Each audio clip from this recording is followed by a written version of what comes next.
E aí, pessoal, tudo bem? Vamos dar início à nossa segunda parte sobre o auxílio-doença. Mas antes de tudo, quero pedir o seu like e a sua inscrição ao nosso canal para fortalecê-lo, né? E assim podemos trazer outros assuntos, outras discussões interessantes para o seu dia a dia. Pois bem, afinal, pessoal, o que é o período de graça que geralmente é falado quando se trata de benefício previdenciário? Tá? Esse período de graça é o tempo que o trabalhador pode ficar sem contribuir para o INSS e manter a sua qualidade de segurado. Tá? Esse período sofre modificações conforme a categoria de contribuinte de segurados que nós podemos ter. Conforme vocês aí observam aí na tabela, né, nós temos os contribuintes facultativos, nós temos os empregados com registro na carteira, com carteira assinada, nós temos o contribuinte individual, nós temos o trabalhador avulso e nós temos o segurado especial. Tá? Em relação aos contribuintes facultativos, o período de graça são de 6 meses, tá? Sem prorrogação. O que é isso? Ora, durante 6 meses, sem contribuição, contando da última, né, contribuição que o contribuinte facultativo fez, tá? Ele poderá solicitar qualquer tipo de benefício nesse interregno, né, que ele terá direito, ou pelo menos se ele terá direito, poderá ser analisado aí pelo INSS, tá certo? Já os empregados com carteira assinada, nós podemos ter 3 períodos, tá? Ou seja, nos empregados com carteira assinada, nós temos os períodos de prorrogações, que são de 24 e 36 meses, porque a regra é que o período de graça seja de 12 meses. Tá? No entanto, quero acentuar que para ter direito ao período de graça de 24 meses e 36 meses, o segurado deverá contabilizar 120 contribuições, não ter perdido a qualidade de segurado e comprovar que se encontra em desemprego involuntário. Tá certo? Essa questão do desemprego involuntário ocorre quando o empregado perde o trabalho por um fato alheio à sua vontade, né? Culpa do empregado, ele não deu causa. Como também no caso do desemprego ocorrer por vontade própria ou por acordo entre o ex-empregado e o ex-empregador, não há que se falar em desemprego involuntário. Então, por isso, né, a recomendação para que se prove essa prorrogação para os 24 e 36 meses, é importante guardar documentos que possam comprovar a situação de desemprego involuntário, como, por exemplo, manter o cadastro ativo no CINE, tá certo? Então, uma das coisas que tem que haver aí, gente, uma questão bastante objetiva, é a questão das 120 contribuições. Tá? Aí sim, de 12 meses, pode passar para 24 meses ou 36 meses. Tá? Em relação ao contribuinte individual, o segurado especial e trabalhador avulso, também temos o período de graça de 12 meses, de 24 meses e de 36 meses. Tá?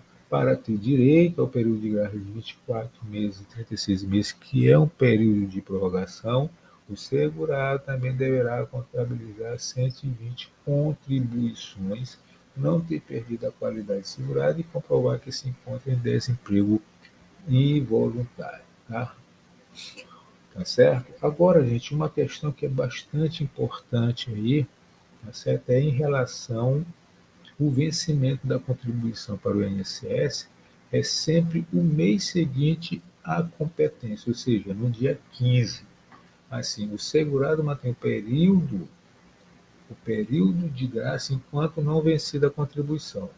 Como isso acontece? Por exemplo, se a sua última contribuição foi feita em janeiro de 2023, o seu período de graça se estenderá até 16 de março de 2023. Então, sempre vai contar o quê? 45 dias, tá certo? Ó, presta atenção, repetindo, se sua última contribuição foi feita, tá, em janeiro de 2023, vamos supor, o seu período de graça se estenderá até 16, tá certo, de março de 2023. Por quê? Porque, ó, janeiro, né, foi feita a última contribuição.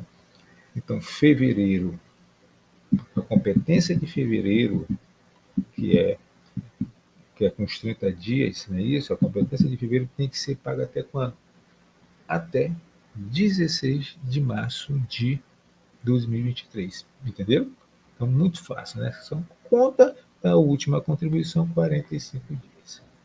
Agora, nós temos um problema, né, em relação à questão. Bom, se eu perder a qualidade de segurança, o que é que eu faço? Tá?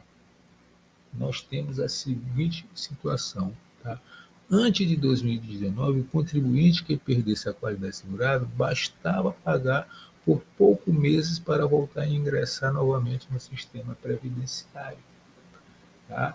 E aí, gente, em janeiro de 2019, o governo editou nova regra, em que determinava que o contribuinte deveria novamente pagar por mais de 12 meses para recuperar a qualidade segurada. O que acontecia? Perdeu a qualidade segurada, passou aquele prazo total, né? Então, o que você deveria fazer? Ah, rapaz, eu quero recuperar a qualidade segurada. No mínimo, pediu o auxílio-doença, para pedir o auxílio-doença, você deveria verter novamente 12 meses para recuperar a qualidade segurada.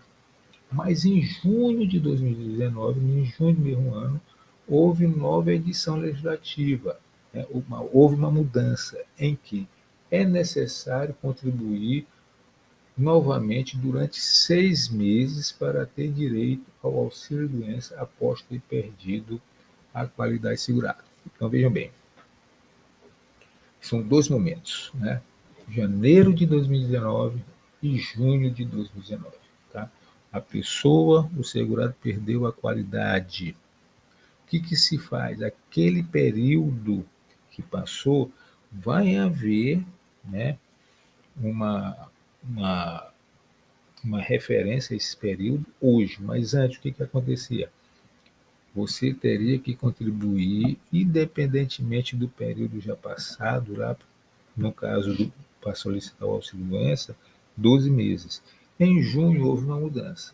Ó, basta você contribuir 6 meses que você vai pegar todo o período contributivo já anterior e poderá ter direito a solicitar o seu benefício de auxílio-doença. Tá bom? Para isso, gente, nós devemos observar também um outro aspecto que é essencial aqui, tá certo? Que é a questão da evolução da carência do benefício de auxílio-doença. Veja bem, nós estamos falando do auxílio-doença, então, nesse caso, vamos tratar do benefício do da carência do auxílio-doença, melhor dizendo. Aqui mostramos algumas mudanças legislativas em relação à carência do auxílio-doença. Então, repare que para requerer o auxílio-doença após, né, isso, a perda da qualidade de segurado, tá certo? Houve muitas mudanças. Então vocês percebam aqui as seguintes mudanças. Olha, primeiro, se tem um exemplo bem clássico, até 7 de julho de 2016 bastava 4 meses de contribuição para me restabelecer a qualidade de segurado, né? De 8 de julho de 2016 a 4 de novembro de 2016, 12 meses. De 5 de novembro de 2016 a 5 de janeiro de 2017, 4 meses. De janeiro de 2017 a junho de 2017, 12 meses. De junho de 2017 a janeiro de 2019, 6 meses. De janeiro de 2019, 18 de janeiro de 2019 a junho de 2019, 12 meses. De 18 de junho de 2019 até hoje, basta 6 meses de contribuição após a perda da qualidade segurada para você recuperar a sua condição de segurado da Previdência Social. Tá? Uma situação hipotética, tá certo? Vamos colocar aqui uma situação hipotética para você ter noção de como isso acontece. Ó, um trabalhador, um exemplo, que cumpriu a carência, mas deixou de contribuir por 4 anos. Tá?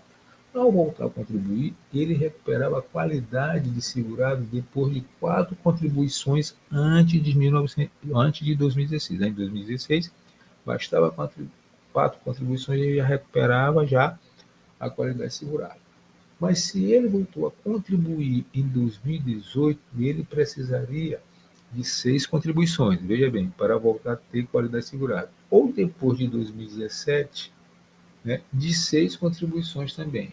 Entre janeiro e junho de 2019, o trabalhador precisaria de 12 contribuições, reforçando atualmente, se perder a qualidade segurada, o cidadão deverá cumprir metade da carência, 6 meses, para voltar a ter o auxílio-doença, se for esse o benefício requerido. Tá certo?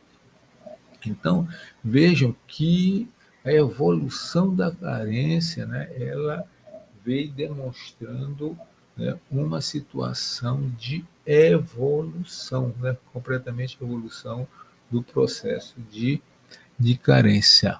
Tá bom? Agora, em que situações, pessoal, né, eu posso pedir, tá certo, o auxílio-doença? Em que situações eu posso pedir o auxílio-doença? Pois bem, no caso do segurado contribuinte individual, facultativo, trabalhador avulso e empregado doméstico, quando constatada a incapacidade laboral. Gente, no caso de segurado especial, em não havendo contribuição previdente, o segurado especial é o trabalhador, né, do campo, o agricultor, né, em regime de economia familiar, o pescador artesanal, né, deverá provar o labor em regime de economia familiar no período imediatamente anterior à incapacidade. Tá? Nós vamos ter um momento de ver o que é esse período anterior, né, estudar os segurados individualmente, e dentre eles o segurado especial. Segurados empregados, sejam urbanos ou rurais, têm que esperar completar 15 dias de afastamento. Tá? Não são necessários 15 dias seguidos, basta somar 15 dias dentro de um período de 60 dias. Gente, preste atenção.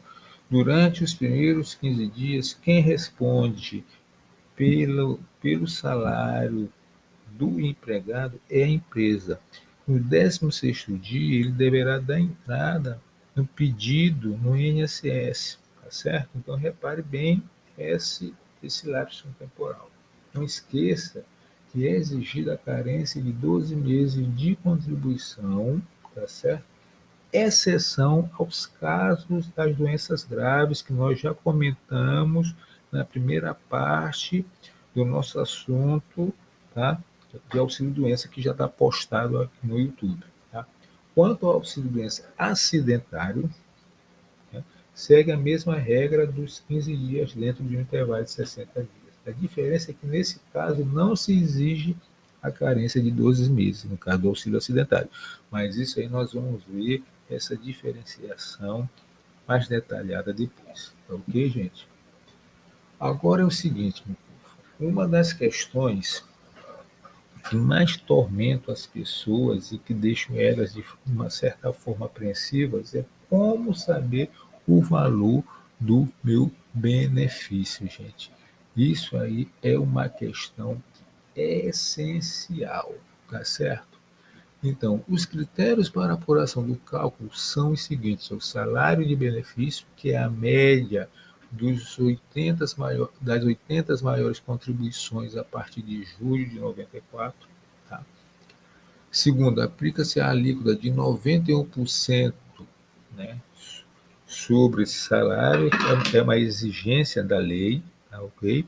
E este valor é limitado à média dos 12 últimos salários de contribuição. Então vamos lá, tá certo? No final a gente vai ter um exemplo para vocês entenderem isso aí, tá ok? Então vamos ver aqui o seguinte, ó, geralmente se divide, opa, não, pessoal, geralmente se coloca como uma questão divisor, tá certo? dois marcos. Antes ou depois da reforma da Previdência. São duas situações bastante distintas. Então, ocorre que não houve mudança significativa quanto ao cálculo da renda mensal inicial. Vamos lá. Os critérios para apuração do cálculo são os seguintes, como eu já mencionei para vocês: salário e benefício, que é a média dos 80 maiores contribuições a partir de julho de 94, aplica-se a alíquota de 91%, né, para os isentos da lei, e esse valor é limitado à média dos 12 últimos salários de contribuição. Vamos para uma situação hipotética para entender.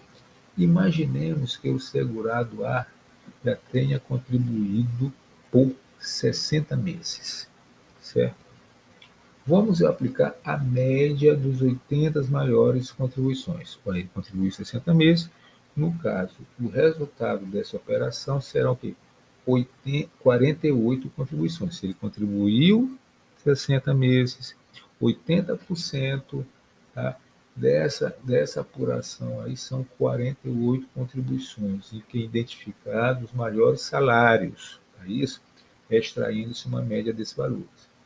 Para facilitar nosso exemplo, estabeleceremos como média o valor, vamos supor, de R$ 2.000 de uma pessoa.